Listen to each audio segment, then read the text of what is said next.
Hi, my name is TheKatie401's and I am speaking on how to save a life today. I would like to introduce my audience at this time.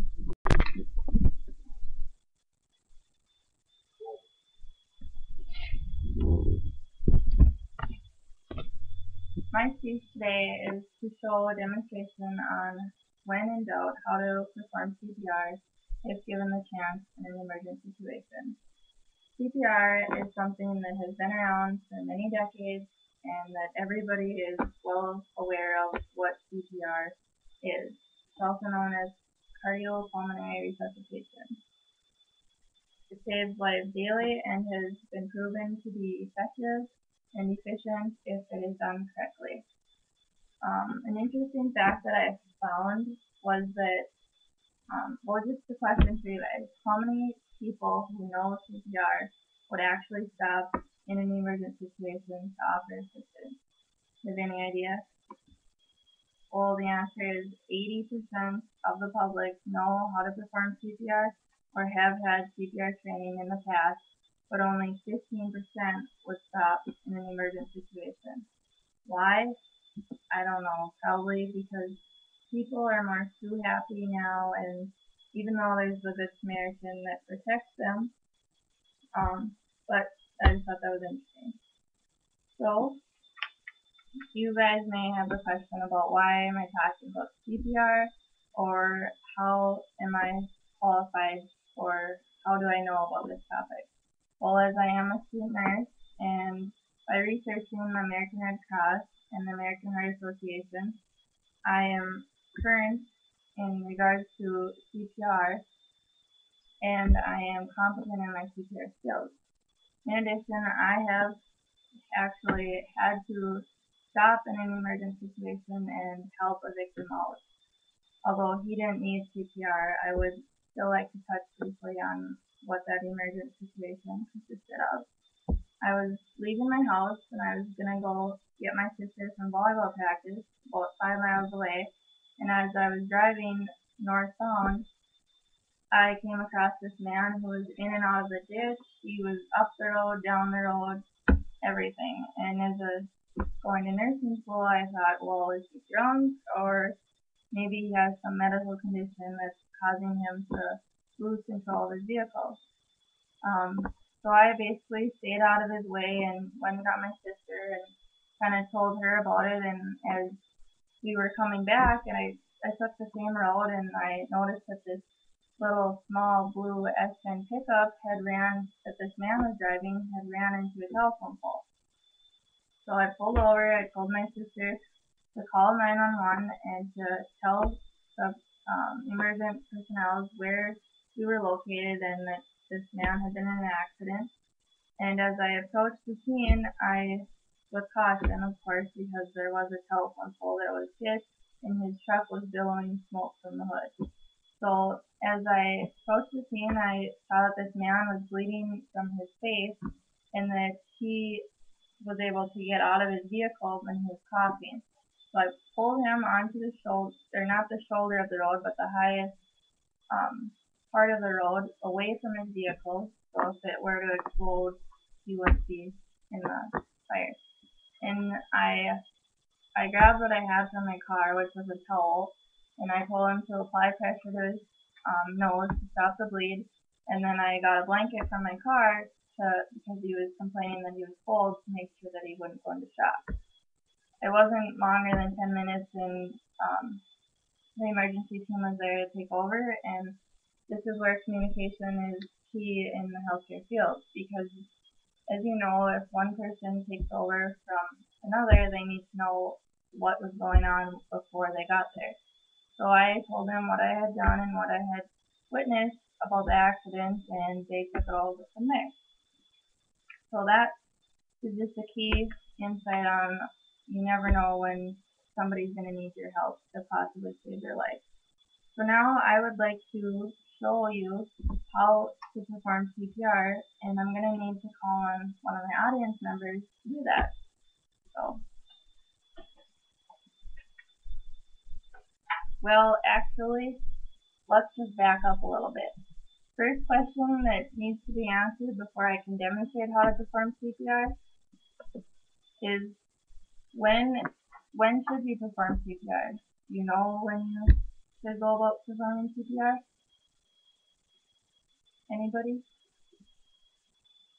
Well, if a victim is unconscious, not moving or breathing, and has no pulse, they're in cardiac arrest and they need immediate assistance.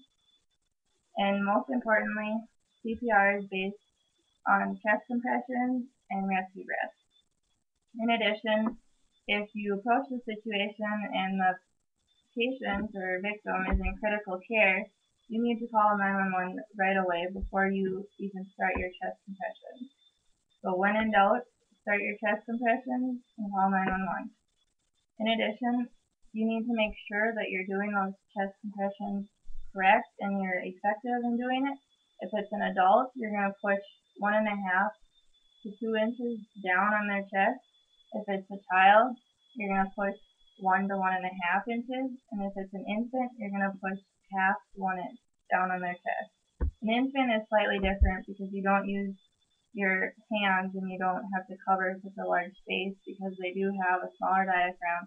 You're going to just use your 2 pointer fingers. Also, you want to try and average about 100 compressions for every minute.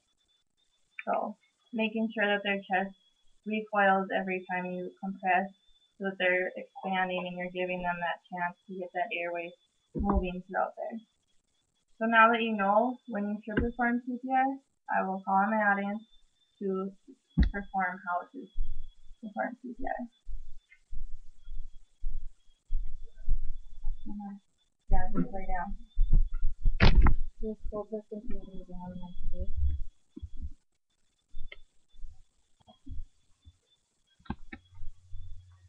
Okay, as you can see, we have a victim here, and before even approaching the scene, I'm gonna check to see if am I gonna be safe helping this person, or am I gonna just become a victim myself? Because if you become a victim yourself, you're no good to anybody. So as I approach the situation, I'm looking for such things such as, is it on the shoulder of a road where there's high traffic? Is he by any explosions or any dangers that would put me in danger? And so that he's not now, I'm going to approach the situation, and if I'm looking for signs of life, such as movement and breathing. So, close your eyes. Okay, so this person is unconscious. And so I'm going to approach the situation, tap him on his shoulder and say, are you okay? Are you okay? Shouting at him so it gives him a good chance to hear me. If this is an infant, you would flick the bottom of their foot and checking for a reflex. So now that he hasn't answered, my next step is going to be to look. So I'm looking for breathing, listen for no more than 10 seconds, and feel. So, and I'm looking for a pulse, and I'm going to check the carotid artery for a pulse. So if he's not, okay. So now, next thing you do, because he is alive, I'm not going to perform the whole chest compression, but what you'd want to do is you'd want to give 2 initial rescue breaths and see if his chest fully expands, and if it does and it's still not there, then you're going to start your chest compressions, putting both hands, and you're going to go 30, and then you're going to tilt his head back, supporting his jaw, open his mouth, and close his nose and breathe in 2 breaths, and then do 30 again. And CPR is very exhausting, and it is a lot of work. So if you have another person that can trade off with you to make sure that you're still giving effective CPR, that is great. Otherwise, just wait for healthcare personnel to get there. Okay, so he's okay. He woke up and he's just going to go to the emergency room to be checked out. Now I'm going to show you if somebody is unconscious but they're breathing and moving, you're going to want to place them in a recovery position.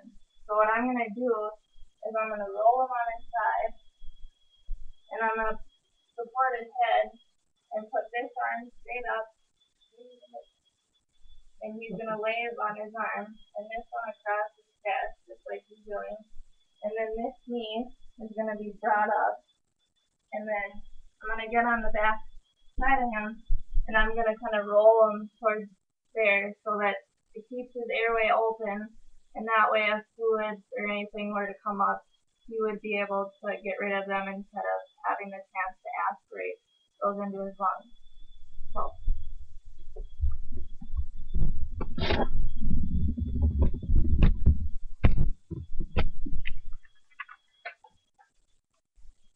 Okay, I think it's time to review now that you saw demonstrating CPR and the recovery position.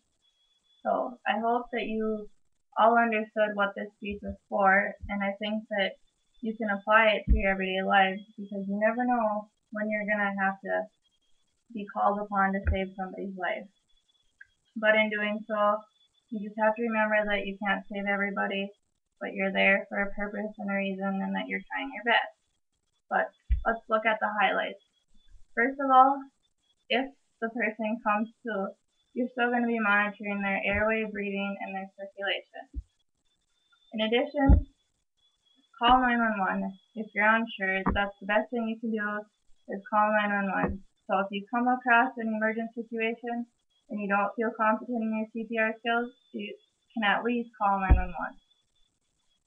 Also, if there's no pulse but movement or breathing, that's when you're going to start the rescue breathing and go 30 breaths for every 2 breaths. 30 compressions for every 2 breaths, Check for pulse, no more than 10 seconds apart.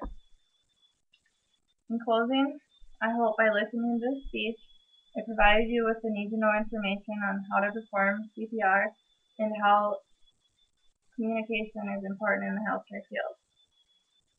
So, thank you for listening, and I hope that you know how to save a life if you are called upon.